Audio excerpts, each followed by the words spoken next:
Hey everyone, Brendan Snyder here. How are you? Today we're going to do a special review for the brand new Black Crowes EP called 1972.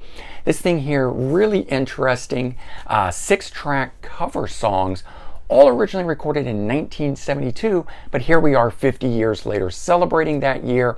And so this has just come out on May 6th of 2022. Nice little theme that the Black Crowes have there in terms of how they put this together and so forth. We'll dive into all of that in just a bit here, but before we do, if you're new to my channel and you haven't already hit the subscribe button, please click the button. Also leave a comment, hit like, all those things help support my channel. I would greatly appreciate it. And of course, as an added bonus, by subscribing, you'll be able to stay up to date on everything going on in the world of music, just like this with the review for the brand new Black Crowes EP 1972. We are going to talk about that now. So the EP itself and this material here is the first newly recorded material by the band in 13 years.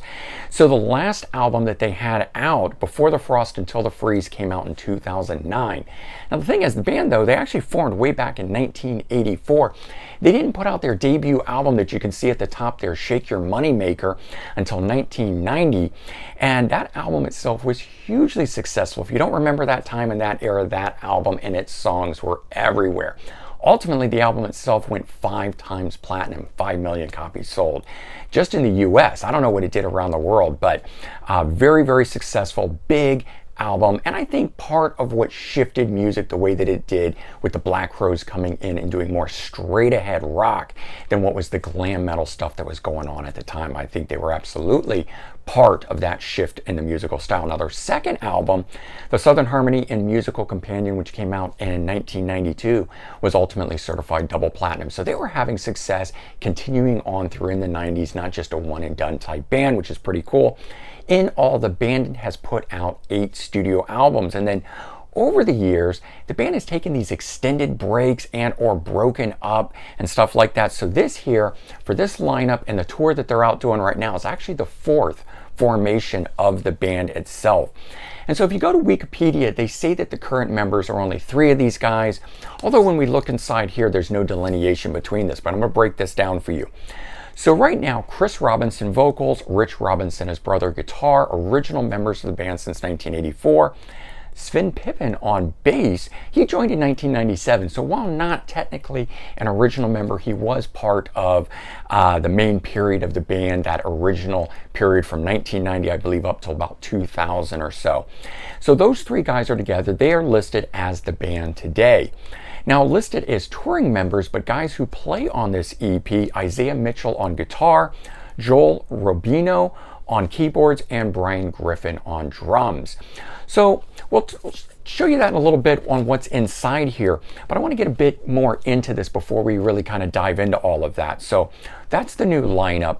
This here is an Amazon original. That's what they're calling it, which really just means it is an Amazon exclusive. And so the digital version, the vinyl and CD, you can only get from Amazon. So you can't stream this on other services, and you can't buy it, say, at Barnes & Noble's, your local record store, anything like that. Not unless, of course, they buy it from Amazon and stock it, and you may see some of that happening. But interesting that they chose to do this approach. And so this thing here, called 1972, as I said, is a 6-song covers EP, and it's celebrating the 50th anniversary of these classic songs that are on here, which of course are listed on the back, and I like how it's broken down like a vinyl album, side 1, side 2 type thing.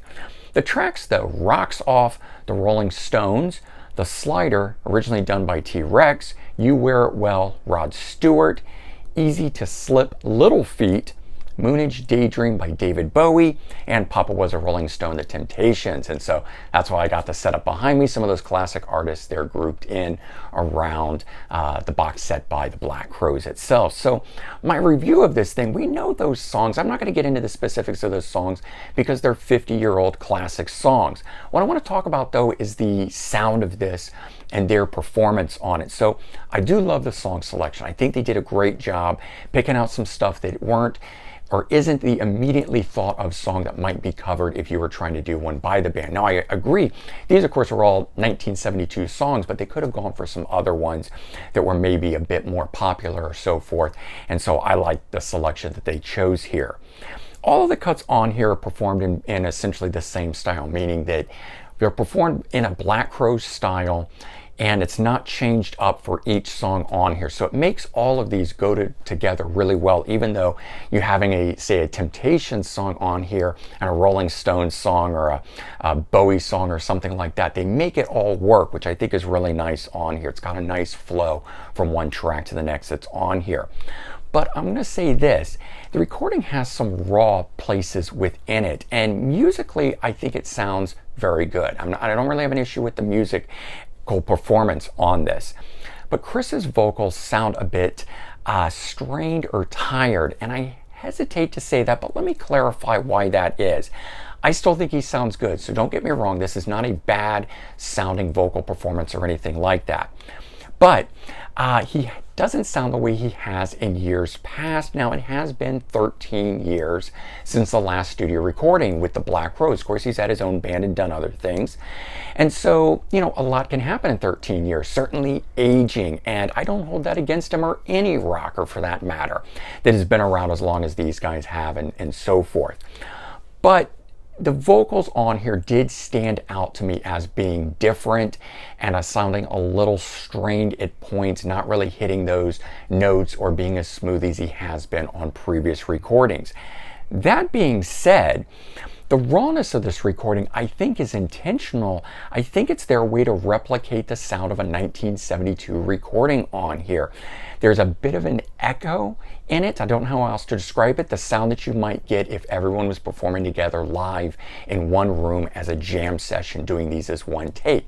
Now, I don't know if that's how this was recorded or not, but that's how I take it. And so when you listen to it musically, you sort of get that feel. And I will say that that sort of rawness does bring that across. It's part of the theme, I would guess, in here. And so maybe the not pristine vocals or so forth on here are part of that. And so I sort of buy into it. I'm okay with that. The rest of it, though, I do enjoy. Let's take a look at this because it is a cool cover. What I really like is it's got these things that are on here. The artwork is done very nicely on here, but it's got prices associated with these things. So it's like a VW Beetle on here. Well, I guess was out that year. Some of these things have prices on here. So the front of this thing, it says an average record album was $3 at the time, which actually does seem seems more expensive because in the late 80s, early 90s, vinyl was only $3, but that's when CDs and cassettes were out, so maybe that's why. On the back side of this, we've got knee-high boots, $22, Watergate scandal happened that year, concert tickets were $1.60, and a pair of jeans was $12. So that's kind of cool. That's information. There's a lot more of it all over this thing. When we slide this out, we get a poster that's in here and the disc that's in the back side of this thing. Sorry, that was upside down. But we get a little poster. I kind of wish the CD had a sleeve like a vinyl album replicating the way this is. So this is not a gatefold or anything. It's done like a vinyl album. That's okay, 1972, I get it. Then there's this poster that comes with it, which is cool. And then we've got, as I said, the band members. So on this thing here, it doesn't delineate between who's a band member and who's a touring musician the way that Wikipedia does. So perhaps all of these guys are now full-fledged members. We'll have to see. And you get your songs and you get recording information and so forth. But this part of it's really cool. I think they look great. I like the little bit of artwork that's around this thing and on it. So for me, you know, between that and this cover here, I think they've done a fantastic job in the graphics department and the art of it. And a nice 6-song EP to tide us over, hopefully until we get some brand new studio material. That would be really great. Bottom line on this release here, though, I do think it's a fun recording. So aside from what I said about the vocals and the rawness and the things like that, this is a fun sounding recording. I definitely like the theme behind it. I like how it's been put together. I actually hope that they do more of these. I would love to see in the coming years that we get one next year for 73, 74, and so forth. Perhaps a series of things could be started. It'd be a lot of fun. Eventually they could do a best of collection, you know, one song from each year or something and put out a 10-track release. Maybe that's a wider thing. This being an Amazon original, the best of this could be something that would be, you know, down the road. Or they could collect them up as a box set. That would also be a lot of fun. So I think there's a lot of potential for what they could do with this thing. No word if any of that is going to happen. So right now I am simply just going to take this for what it is, something fun and a trip down memory lane. Nice being able to go back and celebrate 1972. I like the way that the Black Crowes have done it. This thing here, I think, is excellent. Maybe more bands will get on board and do things like this in the coming years. We'll have to wait and see.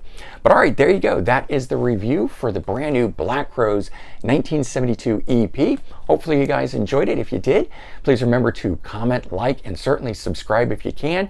Also, if you would, share this out on social media.